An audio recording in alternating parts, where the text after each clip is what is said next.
Olá, boa tarde, estamos chegando, o programa Gente que Fala está no ar, 12:01, eu sou o Mauro Friesman, nossa audiência nos acompanha pela Rádio Trianon AM 740 de São Paulo e pela Rádio Universal AM 810 de Santos.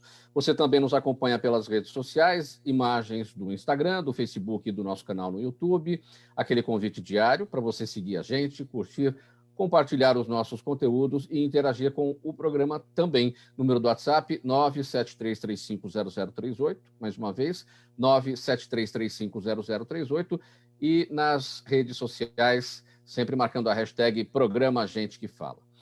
Muito bem, hoje é terça-feira, a edição do programa Gente que Fala é dedicada à área da comunicação, com o apoio do Instituto Orbis de Pesquisa. Eu apresento a partir de agora os nossos convidados de hoje para análise e debate dos nossos assuntos.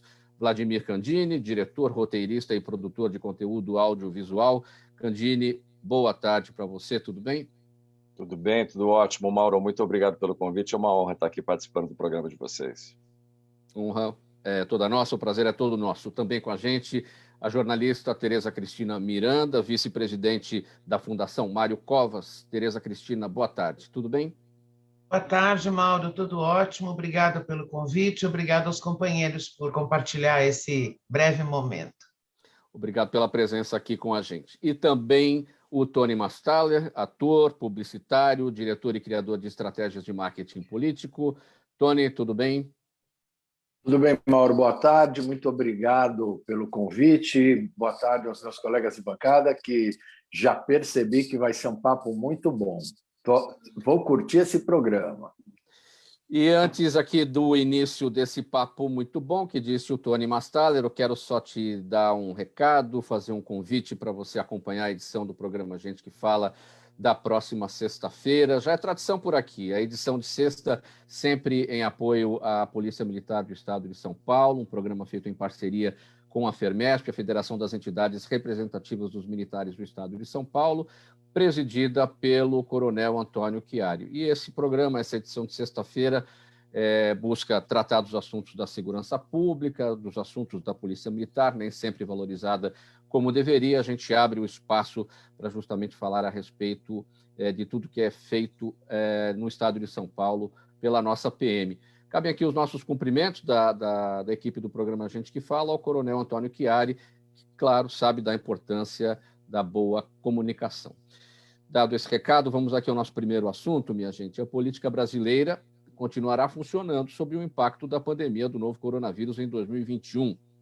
Seja pela corrida para promover a vacinação em massa, pela continuidade de medidas de restrição de circulação ou mesmo pela antecipação do debate eleitoral, a Covid-19 está no centro de tudo isso. E, segundo a análise de muitos especialistas, a pandemia ainda parece um grande embaraço na comunicação de todos os possíveis presidenciáveis, de quem se esperava um discurso mais eficiente em condições, como a gente está vendo aí, condições tão adversas como as atuais.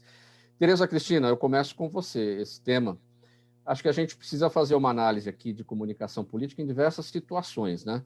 Comunicação política é de quem tem mandato, de quem está enfrentando esse problema da Covid-19 e tem decisões a serem tomadas porque tem mandato. A comunicação política de quem tem mandato e vai para a campanha, posteriormente, a campanha presidenciável, né? Campanha presidencial, e também a comunicação política daquele que está do lado de fora, que vai para a campanha presidencial, mas não tem cargo, né? Não tem mandato. Como é que você analisa esses três aspectos? Olha, esse é um tema bastante interessante, porque governar é escolher, né? Basicamente é isso. Governar é olhar o que está à sua volta e tentar fazer a melhor escolha.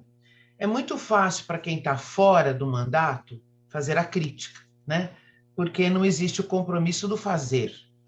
É muito difícil para quem está num mandato escolher o melhor.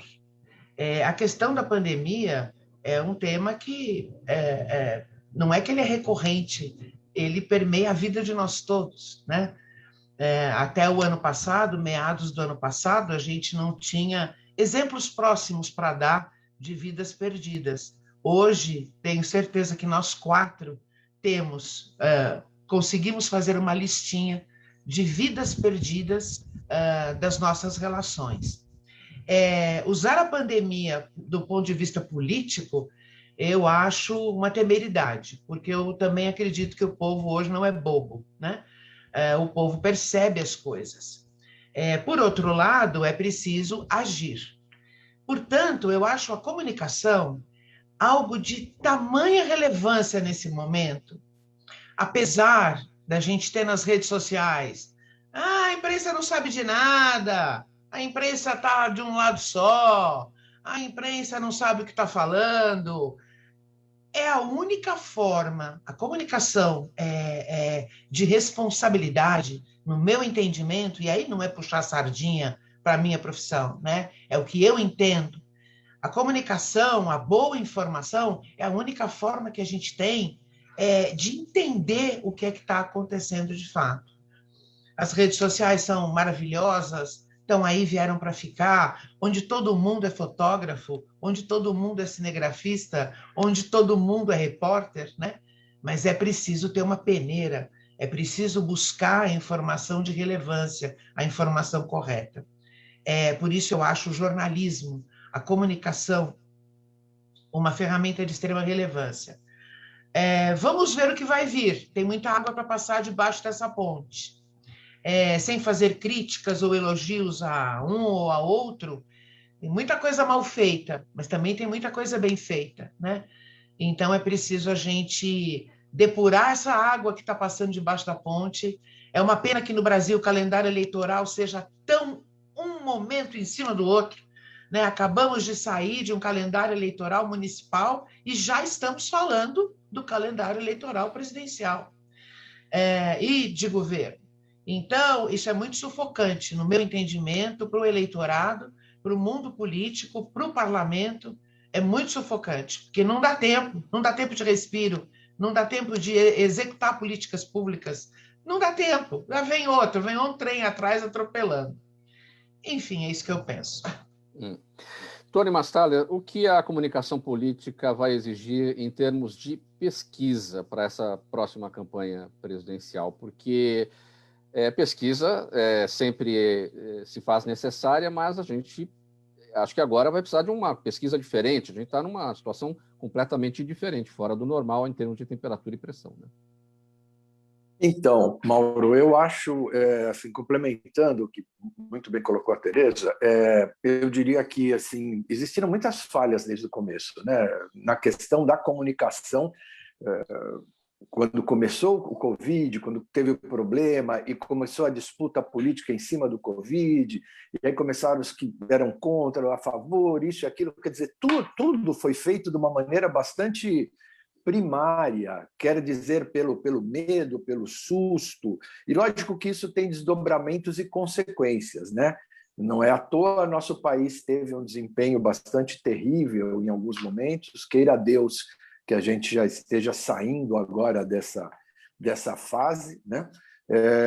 Vai ficar marcado para a nossa vida, a Tereza lembrou, todos nós, amigos queridos aí que já não estão mais com a gente, terrível, terrível, e ainda segue terrível. Eu tenho uma enteada hoje que está com suspeita de Covid, já está guardadinha no quarto dela.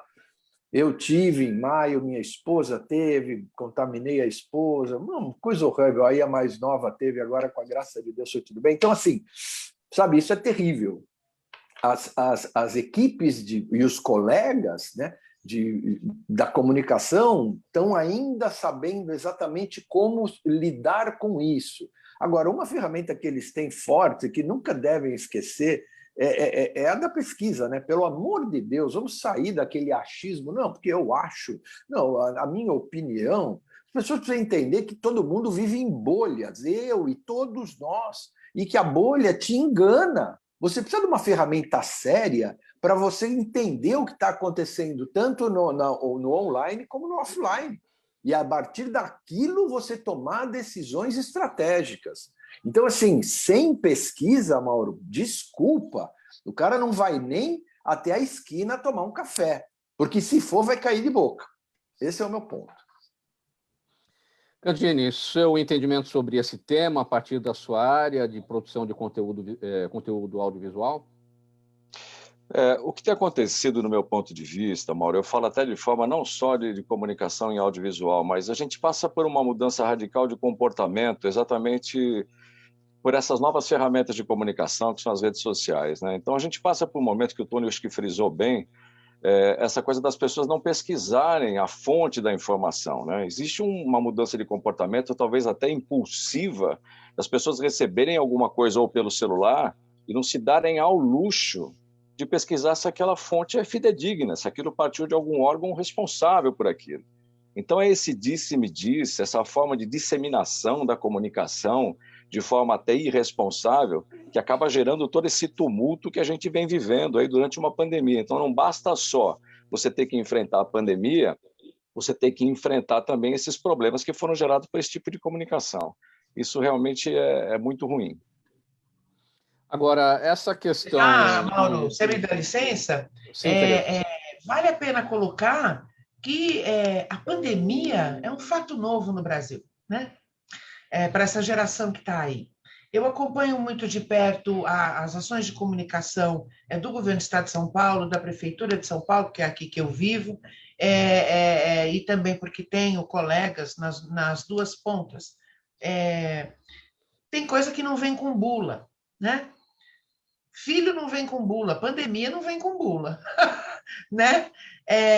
Então, eu acho assim, cabe à competência dos gestores de comunicação usar as várias ferramentas que eles têm à disposição.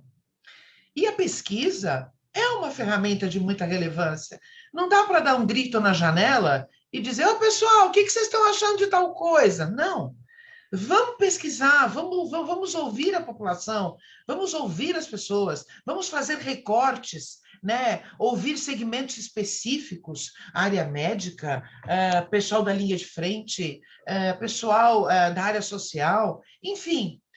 Não sei, sinceramente, por falta de informação, se as áreas de comunicação públicas estão usando pesquisa.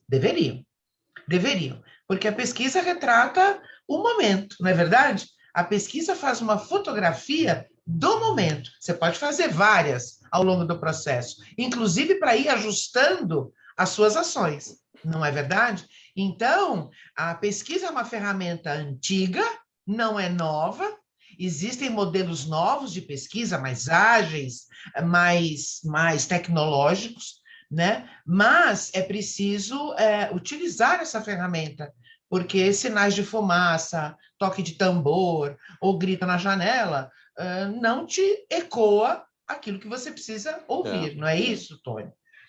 Agora, Tereza, esse ponto que o Candiani salientou, o compartilhamento, aí eu vou dizer agora, indiscriminado, né, de conteúdos nas redes sociais, aquilo que a gente recebe pelo WhatsApp e tudo mais, este comportamento que as pessoas têm de fazer o compartilhamento direto, sem checar fonte, sem saber se aquilo é fake news, é porque não sabem o que fazer com aquilo, não sabem onde checar. Nós somos jornalistas, a gente sabe exatamente checar uma fonte de informação e a veracidade de uma informação. Mas a população, de uma maneira geral, a sociedade, de uma maneira geral, compartilha porque não sabe fazer isso, é um comportamento difícil de lidar, ou é porque tem muita gente querendo ver mesmo o circo pegar fogo, sabe que aquilo é fake news, sabe que aquilo vai dar confusão, sabe que aquilo é problemático, mas compartilha assim mesmo para ver no que vai dar. Eu tenho uma máxima que diz o seguinte, a internet é uma maravilha, ponto. As redes sociais é uma maravilha, ponto. Mas as pessoas lidam com essa ferramenta da seguinte forma, primeiro eu quero ver, segundo eu quero ouvir, e terceiro, eu vou escrever. Então, nesta ordem, porque é um grande Big Brother, vamos combinar, né? Nesta ordem, o ver, que são os filminhos, os memes, os GIFs, enfim, as pessoas às vezes nem sabem do que se trata e compartilham aquilo de forma automática. Olhei, gostei, mandei. Olhei, gostei, mandei. Isso é um grande perigo. Isso é um grande perigo. Porque quem receber fará a mesma coisa, sem checar, sem verificar. É claro que a gente sabe que tem os grupos montados para fazer isso de forma deliberada, é óbvio. E aí entra a questão política, enfim. Então, eles são bons no que fazem, montaram uma rede monstruosa para disseminar a informação, e o coitado do seu Zezinho, e colocando aí o seu Zezinho como a população em geral, né, recebe aquilo e simplesmente compartilha para a sua rede sem entender o que está por trás. Esse que é o grande perigo, né? O texto subliminar, o que é que está por trás dessa disseminação de fake news e de falta de informação ou de mentiras, né? Programa Gente que Fala, edição de terça-feira, com apoio do Instituto Orbis de Pesquisa, pela Rádio Trianon AM 740 São Paulo, Universal AM 810 Santos e também pelas redes sociais. Nosso próximo assunto, um dos mecanismos mais usados para a captação de recursos necessários para a colocação em prática das ações culturais e esportivas são as leis de incentivo fiscal, em que as empresas podem destinar parte dos lucros para apoiar iniciativas da sociedade civil. Entre elas, as mais conhecidas talvez sejam a Lei Rouanet e também a Lei de Incentivo ao Esporte, que mesmo com muita dificuldade, vinham mantendo vivos a cultura e o esporte do país. Porém, esses dois setores agora, consequentemente, né, seus incentivos fiscais estão entre os mais afetados pela pandemia. O que é que está acontecendo, Candini? Também as empresas não estão muito interessadas, neste momento, em destinar parte dos lucros para o apoio às iniciativas nessas duas áreas, até pelas condições que todas elas estão enfrentando financeiramente? É que esse momento que a gente está passando agora, Mauro, a maioria das empresas elas estão muito preocupadas em fazer ações de comunicações voltadas para o Covid, né? Então, eu, por exemplo, eu tinha alguns projetos que estavam em andamento e as verbas foram destinadas só para projetos voltados para o Covid, que a gente não tira a razão deles. Lá atrás, bem lá atrás, principalmente fora do Brasil, nós temos as campanhas, não só campanhas publicitárias para as empresas, mas a geração de conteúdo na parte de audiovisual, como longa-metragem, filme, elas são feitas como em forma de indústria, né? Existe um dinheiro que vem de marketing da própria empresa, né? Você vê em filmes lá fora, você vê a marca presente em filmes, é dinheiro colocado dentro dos filmes. Aqui no Brasil, com as leis de incentivo, é uma possibilidade que a gente tem de poder fazer isso, porque a gente não tem a mesma verba que tem nos Estados Unidos, por exemplo, na produção de audiovisual. Esses recursos ajudam muito a gente. E algumas empresas até nem sabem que elas existem, né? Que nada mais é que um percentual que é destinado para pagar alguns impostos, parte desses impostos são destinados para projetos que a gente chama de incentivados. É uma forma de incentivar a cultura e a marca ter a possibilidade de associar a imagem da empresa dela a um projeto bacana. Então, com esse, agora, dentro dessas leis que você citou, a Rouanet é a única que ainda está colaborando com a gente. Eu tenho 3 projetos que eu tenho que agradecer, acho que a Deus mesmo, que foi logo um pouco antes do começo da pandemia, eles foram aprovados e a gente conseguiu captar grandes marcas para poder executar. Então, a gente conseguiu ter 2 livros sendo lançados na área do motociclismo e um documentário que a gente está em produção, né? Que são formas que a gente tem de contar a história do nosso país. Essas leis de incentivo, elas ajudam muito a gente. Mas esse momento que a gente viveu hoje, principalmente no começo da pandemia, foi porque as verbas realmente foram redirecionadas para poder ajudar até, né, na divulgação, na comunicação, para poder manter a crise da pandemia, né? Sim. Tony Mastaller, como é que as pesquisas se relacionam com essas áreas de incentivos fiscais para o esporte, para a cultura, Lei Rouanet, Lei de Incentivo ao Esporte e tudo mais? Bom, elas se relacionam e são importantíssimas. Explico por quê, mas antes quero dar só um gancho desse que o Vladimir Candini acabou de colocar. Realmente são mecanismos importantes, têm que ser cuidados, têm que ser incentivados, porque eu tenho verdadeira paura de pensar como fica agora o nosso país se nós começarmos a mexer nisso.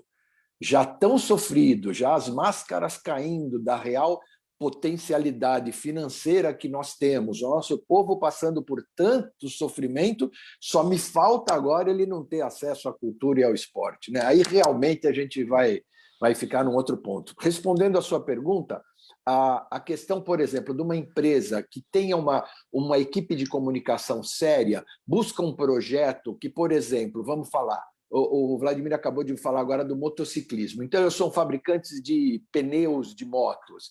Eu vou buscar roteiros, vou incentivar coisas que tenham a ver, tenham essa sinergia. E como é que eu faço isso? Com pesquisa. Eu vou tanto pesquisar que opções eu tenho como investimento, como eu vou falar com o meu público através de pesquisa.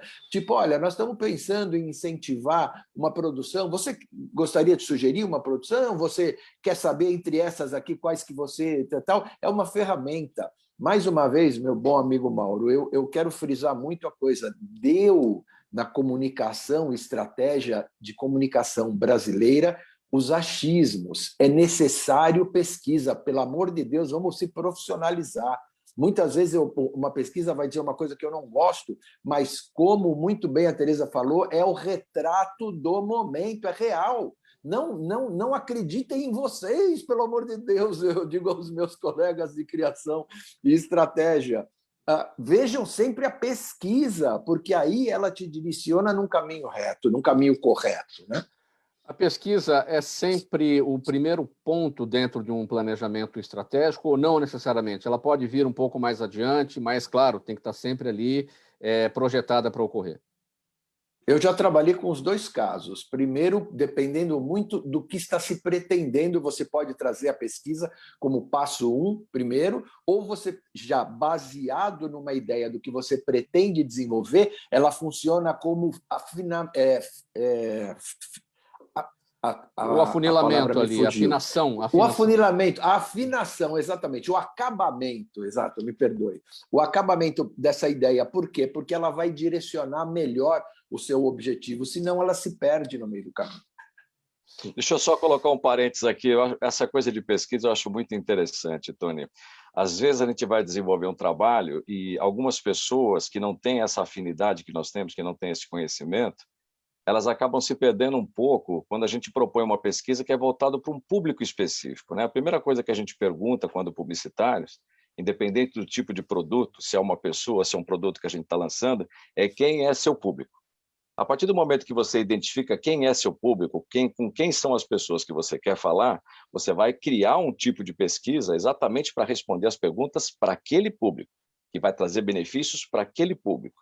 E algumas pessoas no meio do caminho falam, pô, mas eu não acho que é isso. Aí a gente pergunta, pô, mas quem disse que essa pesquisa foi feita para você? É para o seu público. Então, isso é uma história. Assim, a gente vivencia algumas situações, puxa vida, eu estou lançando um produto e a gente coloca uma trilha sonora que tem a ver com o público que a gente está trabalhando. E a pessoa que está te contratando fala, pô, mas eu não gosto desse tipo de música. Aí você é obrigado a falar, cara, mas eu não estou fazendo para você, eu estou fazendo para o teu público. Você quer vender teu produto ou você quer que eu te agrade? É diferente, né? Então, a pesquisa tem mais ou menos essa mesma linha. Muito bem. Outra, né? A pesquisa, às vezes, ela vem para você refinar a sua ideia, né? Exato. Às vezes você tem uma ideia, acha ela brilhante, pode até ser, mas não alcança o objetivo de quem vai consumir a ideia, não é verdade? Exatamente. Então, a pesquisa, às vezes, vira para quem teve a ideia e fala assim, essa sua ideia não é boa. Ou ela é boa só para você, né? Ou ela é boa só para você. Aí o cara fica bravo. Como assim? Não é? Não, eu vou tomar a liberdade agora de contar rapidamente. Assim, a gente pega, às vezes, candidatos, por exemplo, no marketing político, que o cara vem com um plano, você olha e fala, tá, isso aqui é um problema, isso aqui não... né? Você, na verdade, você está fazendo alguma coisa que a sua família e principalmente os seus pais vão gostar muito, a sua mãezinha, etc. Mas você não vai ganhar a eleição. Como? Como não? Não, isso aqui, olha, isso aqui... Pô, meu amigo, né? Ou você faz para você se agrada, ou você vai ter seu objetivo. Né? Isso quando você não escuta do candidato, fala assim, olha, mas faça isso bem feito porque eu sou perfeccionista. Como ser perfeccionista fosse uma virtude, né? Ele já está sinalizando para você que ele não consegue trabalhar com alguém que tem ideias diferentes da dele. Isso é o perfeccionista, que é um baita de um defeito, o cara se acha perfeccionista como se fosse uma virtude, né? Isso vale para nós jornalistas, né, Tereza? Eu me lembro dos meus tempos de reportagem, alguém me disse em algum momento lá atrás, no começo da carreira, quando você for contar a sua história na sua reportagem, pense que você está contando para a sua mãe, você não está contando para você. Né? Não queira fazer reportagem para você. Se você imaginar que você está contando para ela, a reportagem vai ser bem contada. Não é isso? Fala, exato. Você ia completar. Claro, com um começo, meio e fim, com consistência, né? Enfim, isso é importante. Só para colocar o meu pitaco, afinal, esse programa aqui chama Gente que Fala, e me parece que nós três gostamos bastante de falar, né? Não é verdade? Eu acho ótimo. Na questão da cultura, né? As pessoas têm o péssimo hábito, ou até a desinformação, de achar que a cultura se resume ao artista principal, né? Ao cantor, ao grande ator de cinema e de teatro, né? A cultura oferece uma empregabilidade nesse país monstruosa.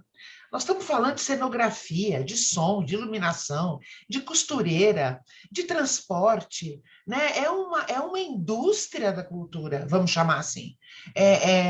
O teatro, o cinema, os eventos, que nós podemos classificar como uma área cultural, né? Enfim, foi uma pena, né? Essa área ter sido tão afetada. Fico muito feliz, Candini, de ouvir você dizer que a Rouanet está funcionando, está soltando as suas aprovações, enfim, eu fico muito feliz, porque a informação que eu tinha é que estava tudo parado. A Ancine está parada. A Ancine está parada há 2 anos. A Ancine está parada, uma judiação, né? Porque quando a gente fala de comunicação, o audiovisual é de uma importância enorme para chegar a uma comunicação de massa, né? Então, é uma pena, a gente tem muita coisa na Ancine que não andou, e vamos combinar, né? Aí, fazendo a crítica aberta, enfim, eu que ponho comida na minha geladeira, como é que fala? O governo federal não dá valor, né? Não dá o valor devido para a questão da cultura. E isso é uma pena, porque a cultura podia levar cultura nesse momento da pandemia para as populações das nossas cidades, como forma, inclusive, de educação, né? Então, isso seria fundamental nesse momento. Meio-dia 28 agora, pessoal. Fala, Candini. Não, eu só queria colocar uma observação, né? Porque, infelizmente, né, todos os momentos de crise que a gente tem passado no Brasil, a primeira coisa que é colocada de lado é cultura e entretenimento. Né?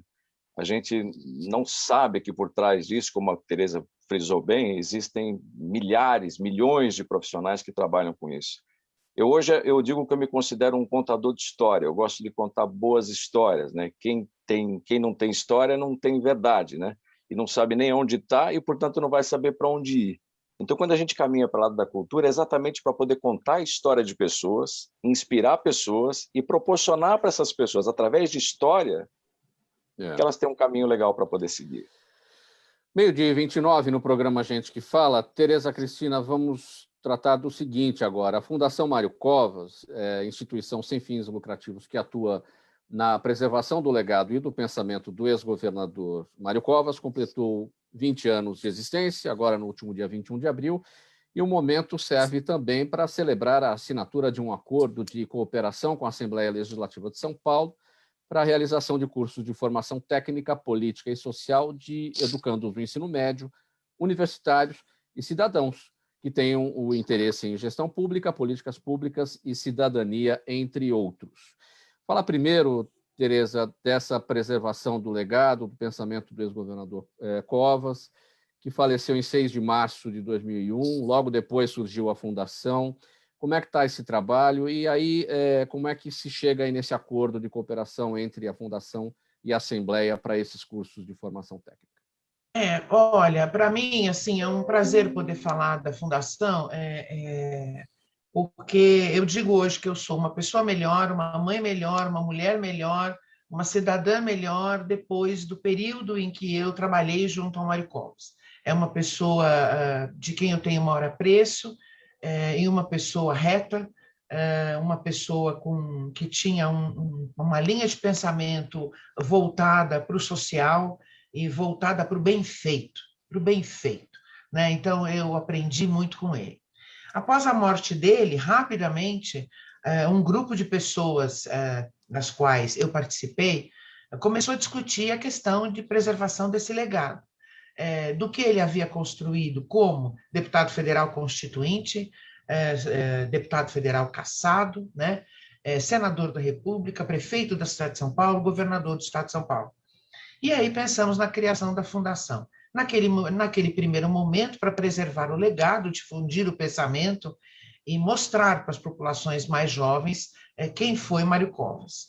Pois bem, junto com essa ação de instituição da fundação, logo na sequência criamos o curso de formação política, que não é um curso de formação de política partidária. Isso eu gosto muito de frisar. Sim. Não é um curso do PSDB, do PT, do PCdoB, do PDT, não. Ele é um curso de política, porque a política, a palavra já diz, né? A polis, né? A política permeia nossas ações, a política permeia os nossos entendimentos, né? Nós, quando estamos aqui conversando, nós estamos fazendo política, né? Nós estamos difundindo o pensamento, nós estamos difundindo as nossas ações, debatendo sobre ideias e questões, então estamos fazendo política. É claro, 20 anos se passaram, hoje esse legado do Mário Covas continua preservado, e gostaria de reforçar aqui que hoje o acervo físico de documentos do Mário Covas está todo doado para o arquivo do Estado de São Paulo, né? A Fundação Mário Covas entendeu lá atrás. Eu assumi a fundação agora com o Sérgio Kobayashi como presidente e eu como vice-presidente agora no começo do ano. Mas no passado recente, a fundação entendeu que era preciso deixar este documento aberto de forma pública e não sob a guarda de uma instituição, né? Então, o acervo foi doado para o Arquivo do Estado, que agora começa um trabalho muito interessante de digitalização desse acervo, porque, afinal de contas, o Mário Covas pegou o começo da internet, né? Pegou o começo do mundo digital como governador de São Paulo. Esta parceria com a Assembleia Legislativa de São Paulo, ela foi muito relevante, foi constituída ainda no mandato do deputado Cauê Macris, e agora referendado pelo atual presidente, o deputado Carlão. Ela será feita através do Instituto do Legislativo Paulista e vai abrir a possibilidade para que jovens do ensino médio, estudantes universitários, cidadãos comuns que se interessem pelo tema, né, sobre gestão pública, lei de licitações, os temas que permeiam a área pública possam ser pauta de debates e de ensinamento de forma virtual. Neste momento de pandemia, serão ministrados cursos em EAD, ensino à distância, né? E nós estamos muito animados. Os cursos serão gratuitos, ninguém pagará nada por eles, e estamos agora aqui passando o chapéu, né? Estamos buscando parceiros para nos ajudar a colocar esse projeto em pé. Seria ministrado pelo ILP, Instituto do Legislativo Paulista? Essa é a ideia? Sim. A organização dentro da Assembleia de São Paulo, que vai ajudar a formatar esses cursos junto com a Fundação, é o ILP, o Instituto do Legislativo Paulista. E a gente tem que entender assim, o parlamento é a casa mais plural que temos, não é verdade? É a casa mais plural.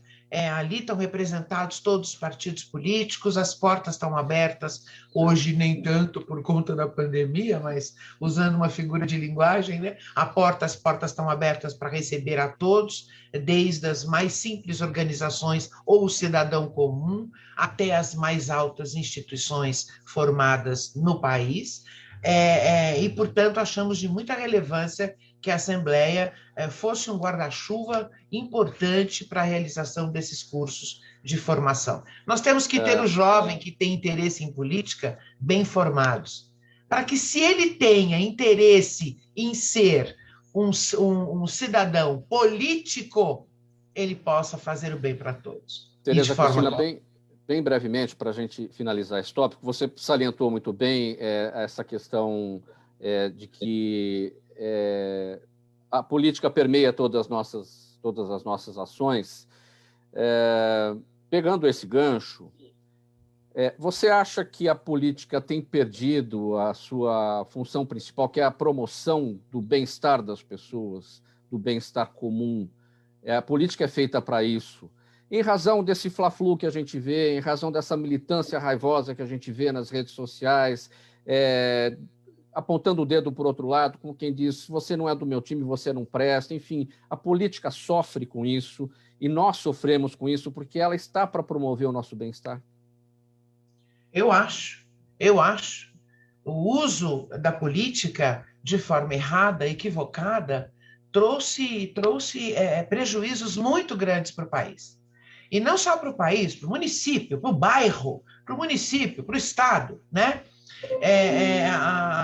Fazer política é algo nobre, porque implica em discutir temas, implica em perguntar para o outro o que é melhor para você, implica em ouvir do outro o que é melhor para ele e discutir, né? O bem comum. É como você falou, Mauro, a política está aí para implantar ações que possam permear para o bem a vida das pessoas. Nós tivemos, ao longo dos anos, políticos errados, a política sendo usada de forma vil, a questão da corrupção, né? A questão do mal feito. E isso transformou a política em algo ruim. Nós temos que tomar cuidado. Isso me incomoda sobremaneira, né? Sobremaneira. Porque podemos ter políticos que não são corretos, mas a política não é ruim. É preciso ter esse entendimento. Faltando 22 minutos para 1, no programa Gente que Fala, e eu chamo agora para a nossa conversa o Daniel Matos, perito judicial, advogado e economista, especialista em direito tributário. Boa tarde, Daniel, tudo bem? Boa tarde e boa tarde aos colegas aqui. Vamos falar sobre bitcoins, criptoativos, isso tudo está se popularizando no Brasil e no mundo. Como é que andam as coisas em relação a essas novidades? Então, é interessante porque assim, o Bitcoin ele é um formato de moeda, né? Ele é engraçado porque no período auge da crise, ele chegou a $7.000 equivalente, né? Hoje já chegou a tocar $64 mil no intervalo inferior a um ano. Então, assim, como um ativo investimento, ele é muito interessante. Logicamente, né? Que, segundo a literatura econômica, quanto maior a rentabilidade do ativo, maior a sua exposição a risco. Então, assim, existe uma exposição a risco em que o investidor ou interessado em entrar nesse mercado, inicialmente deveria estudar sobre, conhecer esse mundo, porque o Bitcoin ou os criptoativos, eles têm um formato específico de desenvolvimento, diferentemente do que você vê nas ações do mercado financeiro, que é um andamento um pouco mais previsível, né? Lá você pode ter saltos, que é o que eles chamam de explosão, como você também pode ter uma diluição do capital e momentos de estabilização do ativo. Isso acontece também, mas é uma característica particular do mercado. O investidor tendo conhecimento, ele consegue operar sem problemas, né? Assim. Existem empresas no Brasil que atuam nesse mercado de Bitcoin? Existe, então, interessante, tem uma empresa chamada Mercado Bitcoin, tá? Ela anunciou, acho que já tem algumas semanas, que ela está contratando alguns bancos para fazer o lançamento dela na Bolsa de Valores, na B3. Tá? Ela é a empresa interna que faz esse intercâmbio com as exchanges que existem fora do país. E é importante chamar a atenção de que é um mercado de risco, né? Sim, com certeza, como eu te falei, é um mercado de risco, né? O quanto o investidor conseguir estudar sobre antes de realizar opções ou operações sobre é preferível, e ainda que ele opte por fazer, ele tem que ter ciência do risco que ele está assumindo nesse mercado que é extremamente volátil, tá? E para finalizar, Daniel, o que é o fenômeno da tokenização? Tá.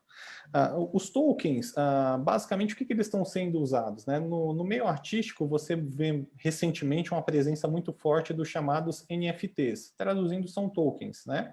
Em que você remunera os pares por meio de token. No mundo, as novas empresas, elas estão constituindo criando a constituição dela, só que elas estão se remunerando com capital de terceiros, né, de particulares, por meio de tokens. Então, ao invés de você ter um cenário em que você compra ações de uma empresa e que você se torna acionista, nesse novo mercado do Bitcoin ou dos criptoativos, os tokens eles vêm realizando essa finalidade. E algumas empresas desse mercado novo, quando você adquire o token dela, às vezes ela te dá bonificação de tokens, ela te paga dividendos em tokens ou em criptoativos. Então, um mercado assim, muito interessante que está chegando no Brasil também.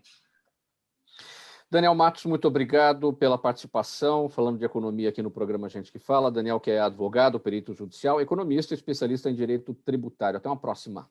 Agradeço, boa tarde aos colegas, boa tarde aos ouvintes e uma boa tarde, Mauro. Muito obrigado. Faltando 18 minutos para uma edição do programa Gente que Fala de terça-feira, com o apoio do Instituto Orbis de Pesquisa. Nós vamos para o intervalo em 1 minuto. Antes disso, a gente volta. Até já. A ação estratégica de sucesso tem um componente fundamental: um instituto de pesquisas ético, rápido e preciso.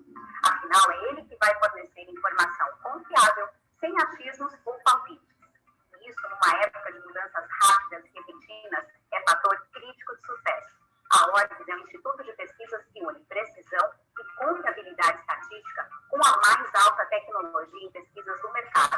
Tem inteligência artificial, robótica e big data, entre outros recursos, para que você tenha uma informação correta, confiável, com o menor custo e no menor tempo possível. Na sua próxima ação, seja ela corporativa ou política, comece pela Orbis. Porque com a informação correta, você vai mais longe, mais rápido e com mais segurança. Programa Gente que Fala de volta, Rádio Trianon AM 740 São Paulo, Universal AM 810 Santos, também nas redes sociais, faltando 17 minutos para uma. Hoje, programa de terça-feira, edição de terça-feira, com o apoio do Instituto Orbis de Pesquisa. Candini, no Brasil, a produção de documentários sempre apresentou muita qualidade, embora constantemente tenha passado despercebida do grande público por não conseguir espaço nas grandes salas de cinema, à exceção dos festivais de cinema. E, curiosamente, a chegada dos serviços de streaming às casas das pessoas trouxe um forte crescimento na busca por esse tipo de filme, proporcionando não apenas um aumento nos lançamentos, mas também um aumento no interesse por antigos documentários. Então, olhos diferentes agora, voltados para o documentário, que sempre passou meio que despercebido, como eu destaquei aqui na nossa nota. O documentário nunca foi uma linguagem audiovisual muito popular, né, Mauro?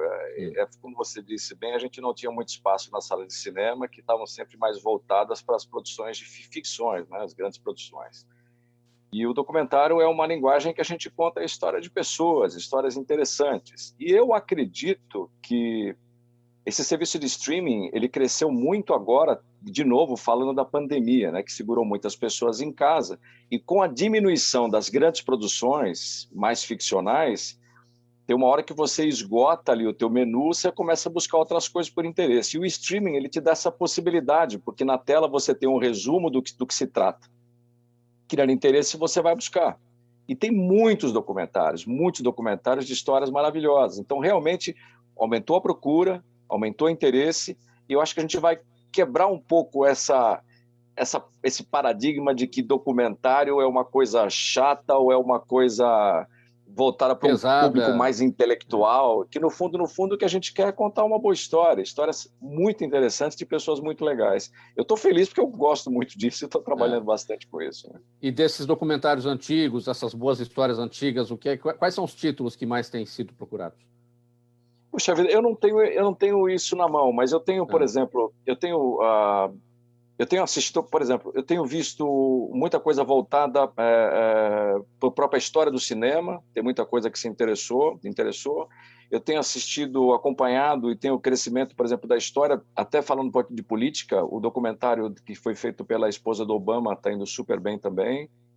Mas geralmente são curiosidades mais de fora do que dentro do Brasil. Mas a gente tem muita coisa boa ali. Eu não tenho como elencar agora de bate-pronto assim os que eu gosto, que vai ser uma coisa muito pessoal, né? Muito voltada para a minha área. Quem é o bambambam hoje na produção de documentários? Quem é o... Eu gostaria Eu ia falar isso. Eu Então, gostaria de ser. o que você está preparando agora? Você tem um projeto em andamento aí? Tenho. A gente conseguiu. Eu faço parte de um projeto chamado Moto Story. Quando eu falo que eu sou um contador de histórias, eu gosto de contar histórias em diferentes linguagens, né? Então a gente está inaugurando agora em julho um centro cultural em Socorro, que vai ser o Centro Cultural Movimento, que conta a história de pessoas que construíram o mercado de motociclismo no Brasil, lançando 2 livros, também voltado para a história do motociclismo. E caiu na minha mão, uma coisa que eu fiquei muito surpreso, foi a história de um piloto de moto velocidade chamado Antônio Jorge Neto, que é o Netinho, que muita gente não conhece, e que em 1983 ele foi para Daytona participar de um campeonato, que é o torneio mais importante do mundo na época, e ele venceu a prova sem patrocínio. Ele foi com o apoio do pai, da família, eu brinco que foi o exército de Brancaleone, que foi ele, o cunhado, o pai e um mecânico, enfrentar equipes com mais de 30, 40 pessoas nos Estados Unidos. Ele não só bateu o campeão mundial, chegando 27 segundos na frente dele, como bateu 16 vezes o recorde daquela pista. Isso foi um fato histórico. E a história mais interessante dele foi uma história de um garoto que saiu de Serra Negra, onde participava de racha, corria até de pijama na madrugada na Serra Negra, ganhou todos os torneios possíveis aqui no Brasil e foi para lá e venceu, assim. E tem uma história interessante, porque ele foi procurar um lugar para treinar, e quando ele chegou em West Palm Beach, que fica a 40 quilômetros de Daytona, ele encontrou um carro de Fórmula 2 correndo, e ele na cara de pau, ele precisava montar a moto dele, afinar a moto dele, e ele encontrou lá o Oliver Chandon, o herdeiro da Chandon. E ele foi pedir para ele, falou, enquanto você afina seu carro no estacionamento, aí da parada dos boxes, eu gostaria muito de dar umas 20 voltas na pista para afinar minha moto para competição, porque ele foi com uma moto branca que ele comprou em Miami e chegou lá com ela desmontada. Ele falou, beleza.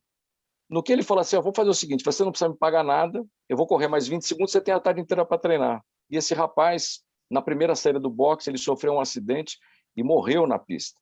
E o Netinho tentou resgatá-lo, enfim, no fim ele acabou, depois de toda essa tragédia, ele acabou, o pessoal do autódromo acabou liberando ele para poder correr umas 20 voltas, e ele foi para Daytona impulsionado com isso e venceu lá, foi muito legal.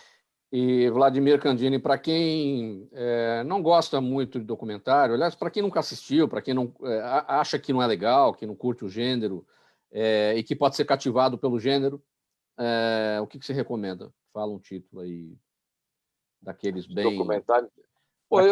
Para quem nunca assistiu mesmo, falou, poxa, esse aí vai. Esse aí eu não lembro os nomes. Tem um que conta a história de Hitler, que é muito interessante. É um documentário argentino, não lembro o nome do diretor agora, eu assisti recentemente, mas conta um pouco dos bastidores, coisa que está meio fora dos livros de história, que foi feito, foi baseado em pesquisas de historiadores mesmo, sabe, que descobriram uns fatos novos. Eu acho bem interessante. Faltando 11 minutos para uma, Tony Mastaler, vou te falar o seguinte: o mundo mudou, as pessoas vivendo mais hoje em dia e com mais qualidade de vida, ainda bem, e o mercado precisa estar atento a isso. A inclusão etária é muito mais do que uma simples causa ou um tema midiático, é sim uma necessidade que deve ser encarada como prioridade, seja numa equilibrada base familiar ou no âmbito de uma sociedade plural e inclusiva. Da mesma forma, a economia da longevidade se expande com voracidade, com abrangência, atingindo segmentos como viagens e entretenimento, moda e beleza, inovações e tecnologia, casas e ambientes. Para onde mais pode se expandir a economia da longevidade? O que você antevê? Eu antevejo que não existem limites, né? Na verdade, assim, eu hoje peço desculpa aos meus colegas por ficar um pouco chato, mas eu vou voltar no tema pesquisa. Se os empresários, de uma maneira geral, pudessem fazer um trabalho sério, perceberiam que hoje o mercado de 50 a mais, que são os de 50 anos para cima, ele detém um poder financeiro muito grande, um poder de decisão muito grande. Isso não sou eu que estou falando, porque eu também tento combater os meus achismos, viu, pessoal? Eu estou dizendo que são dados oficiais, corretos, claros, que mostram isso.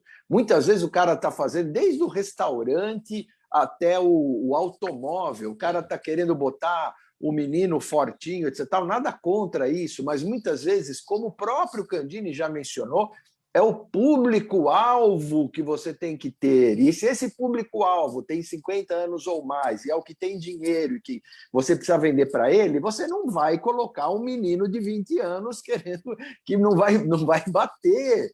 Entende? Então, assim, essas pessoas precisam começar a se redescobrir de que o mercado está aí, tem dinheiro, busca ações, mas não é um mercado idiota, é um mercado de gente que já viveu, que teve as experiências, histórias maravilhosas e quer ter muitas mais, sabe? Mas em todas as áreas, no estudo. Pô, eu com 61 anos estou aí namorando uma MBA novamente, vamos ver o que vai acontecer ou não. Então, enfim, exemplos, mas assim, 500 mil coisas. Tem amigo meu com 65 que está descobrindo o surf agora.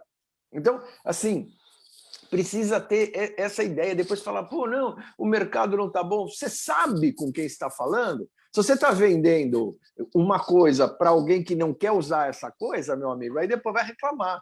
O filão do momento é o mercado 50 mais. Tony, Mauro, eu queria pedir licença para fazer um comentário. Há alguns anos atrás, eu estava participando de um evento no Google, e era de uma empresa voltada para cosmética, e lá tinha algumas influenciadoras. O que me chamou a atenção foi uma influenciadora que tinha mais de 60 anos, chamada Cláudia Grande, com um projeto maravilhoso no Facebook chamado Projeto 60 Anos. O que me chamou nela a atenção? Naquele primeiro momento, ela olhou, ela subiu no palco e falou o seguinte, bom, hoje me chamam de influenciadora. Quantas marcas tem presente aqui? 450 marcas. Então, eu queria dizer para todos vocês que nenhuma de vocês nos representa. Com aquele silêncio, eu olhei para aquela mulher e falei, nossa, eu quero conhecer essa mulher. E ela falou assim, o problema é o seguinte, eu falei, vocês criam campanhas publicitárias para pessoas da nossa idade, só que usam pessoas de 40 anos, 35 anos. Vocês acham que a gente se vê ali no produto? De jeito nenhum. Vocês colocam produtos na gôndola para a gente comprar, só que coloca escondidinho embaixo. Você não sabe que depois de 60 você pode ter uma dorzinha nas costas da coluna, ela tem que estar visível e fácil para você pegar.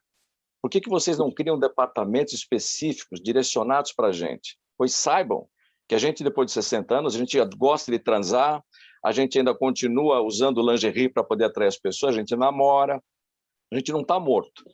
E o que mais me chamou a atenção foi o seguinte, nós vivemos numa sociedade onde elas dizem o seguinte, que depois dos 60, você começa a se preparar para morrer.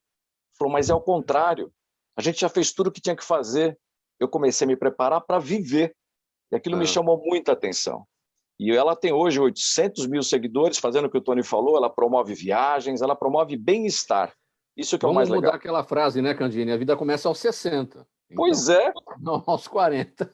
Filhos criados, aí, fica mais fácil, né? Pessoal, faltam 6... Fala, Tereza, bem rapidinho, que eu tenho perguntas da audiência. Não, eu só queria dizer o seguinte, respeitem meus cabelos brancos, por favor. Ao vivo. Pessoal, 6 minutos para uma. Tenho perguntas aqui da audiência. Vamos fazer rapidinho para dar tempo para que todos sejam atendidos aqui. Já que você falou aí dos seus cabelos brancos, Tereza, a Daniela Neves te pergunta o seguinte, como é que funciona o Banco de Boas Práticas da Fundação Mário Covas? Bem brevemente. O Banco de Boas Práticas, a gente está, nesse momento, criando um novo site da Fundação Mário Covas, onde nós vamos publicar as boas práticas, né? Não só do realizado, né? Desse legado, mas de tudo que a Fundação fez ao longo desse processo de 20 anos. Estamos organizando isso do ponto de vista da divulgação. E esse banco de boas práticas está aí aberto para sugestões, né? A Fundação Mário Covas, ela é aberta a receber pessoas, a ouvir pessoas, bem democraticamente, trazendo sugestões que possam agregar valor a tudo que o Mário Covas construiu em vida. O seu Jaime, do Jardim Bonfilholi, Zona Oeste aqui da capital, todos os dias com a gente participando, ele faz uma pergunta aqui, Tony, muito interessante. Já haveria ou já há alguma pesquisa que mostre a tendência eleitoral dos jovens que vão votar pela primeira vez em 2022? Ou é cedo para isso? Pergunta aqui o seu Jaime. Ele deve estar falando desse jovem que já pode votar com 16 anos, né, também. Sim, seu Jorge, já existe, já tem, só que legalmente eu não posso falar. Então, assim, já existem trabalhos, já existem movimentos, já estão mapeando essa eleição de 2022, como bem a Tereza falou, desde 2 de janeiro de 2021. Então, assim, acabou o ano passado, já começou 2022. E você tem caras sérios pesquisam isso semanalmente para ver curva de ascendência, descendência, etc. Então, sim, já está tudo sendo mapeado. E o Marcelo Mello te pergunta, ele está no Instagram e pergunta para você, Candini, como foi a sua experiência como ator de novela das 8? A das 8 era antigamente, hoje é das 9, né? Bem rapidinho, Candini. Eu senti até um cheiro de mofo nessa pergunta, que isso faz tanto tempo, Mauro. Bom, Mauro, é sempre interessante, né? Quando eu falo que eu sou um contador de histórias e eu trabalho nessa parte também de entretenimento, cultura, eu digo que eu sempre gostei de tudo que envolve isso. Então, eu comecei lá atrás, na minha carreira como ator, fazendo teatro. O Tony foi uma pessoa que eu conheci nessa mesma época. Depois eu acabei virando locutor publicitário, depois fui me especializar em roteiro, direção cinematográfica, produção audiovisual. Então, hoje eu falo que eu consigo navegar em todas as áreas, em todas as plataformas. Fazer novela é legal, mas eu digo assim, existem personagens e personagens. A minha opinião, assim, uma coisa que eu gosto muito de fazer quando eu vou fazer um trabalho como ator é fazer a imersão do personagem, que é pesquisar um pouco de como ele se comporta, de como ele pensa, porque a gente trabalha muito em cima de comportamento. O que eu vejo hoje, e uma coisa que me incomoda um pouco, que são alguns atores, eu não sei se o Tony concorda com isso, são eles fazendo eles mesmos, só muda o figurino. Vira uma novela, vira outra, são os caras falando do mesmo jeito. Então, às vezes você pega, por exemplo, um personagem que tá, uma vez me chamou muita atenção, ele morava em Botucatu a gente sabe que é interior, tem um sotaque do interior, e o cara falava como um surfista carioca. Não, porque aqui, ó, as. Eu falei, pô, mas será que o cara não se dá ao luxo de ser profissional e procurar um fono para poder minimizar o sotaque e tentar falar de acordo? Eu vejo atores que eu tiro o chapéu quando eu vejo e falo, pô, você sabe que a pessoa é de determinada região e fala com sotaque perfeito. É isso problema que é de atuação e de direção também, né?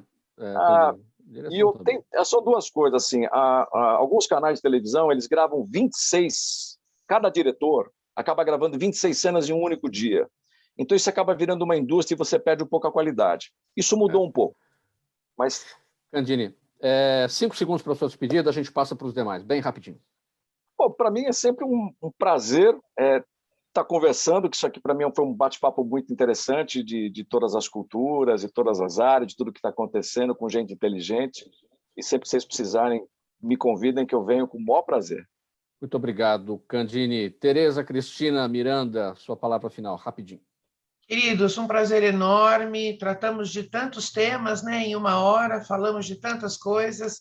Gostei demais. Obrigada, Mauro, pelo convite. Agradeço aí a direção do programa e estou à disposição de vocês para conversar e comigo mesmo. Muito obrigado, Tereza, pela oportunidade. E agora o Tony Mastaler se despede também. Queria agradecer aos colegas de bancada, aqui, bancada seleta, o pessoal olhando eu junto com vocês, melhora até o meu nível e eu agradeço mesmo, de verdade. Mas vou dizer para vocês assim, pô, não é à toa que o Gente que Fala tem mais de 20 anos, né, cara? É esse papo, é essa conversa que as pessoas querem entender nos diferentes pontos de vista. Parabéns à produção. Muito obrigado pela presença de vocês, em nome de toda a equipe do programa Gente que Fala. Hoje a edição dedicada à comunicação, com o apoio do Instituto Orbis de Pesquisa. Estiveram com a gente o ator e publicitário Tony Mastaler, o diretor, roteirista, produtor de conteúdo audiovisual Vladimir Candini e a Tereza Cristina Miranda, jornalista, vice-presidente da Fundação Mário Covas. Na mesa de som com a gente na Rádio Trianon, o Sérgio Souza, que também é o nosso gerente técnico da emissora. Apresentação minha, Mauro Friesman, pauta e redação Pedro Schiavon, Zenilda Salvato, nossa diretora-geral, o jornalista Fausto Camunha, nossa diretora de produção, Zenilda Salvato, nosso diretor-geral, jornalista Fausto Camunha, e do outro lado, do Gente que Fala, você, ouvinte e também espectador, a razão da nossa presença aqui todos os dias. Muito obrigado pela audiência, você fica agora com a programação musical da Rádio Trianon. Valeu, tchau, até amanhã.